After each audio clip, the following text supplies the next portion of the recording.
Salam dostlar. Əgər siz bir qidanı çox sevirsinizsə, onu hər gün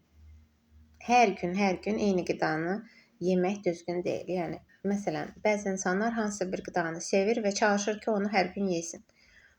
Çünki sevir. Amma onu da düşünmək lazımdır ki, orqanizm eyni qidanı çoxlu miqdarda qəbul edəndə, həmin qidanın orqanizmə verə biləcəyi neqativ təsirlər artır. Yəni, hər bir şeydən az miqdarda yemək lazımdır.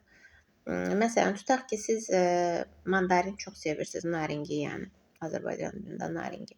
Apelsin çox sevirsiniz. Apelsini çox miqdarda yeyəndə orqanizmə zərər verə bilər, amma az miqdarda yeyəndə heç bir zərər toxunmaya bilər, əgər xüsusi bir allergiyanız yoxdursa.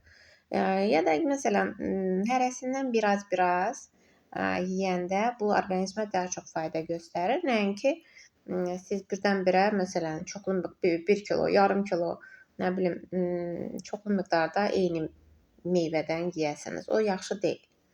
Ya da ki, eyni yeməkdən. Bütün günü qreçka, məsələn, qreçka sevirəm deyən, bütün günü qreçka yemək düzgün deyil. Qreçka ye, bir gün bulgur ye, bir gün plov ye, yəni fərqli olmalıdır. Az. Bir də ki, yeməyi həddən çox yemək lazım deyil. Normasında.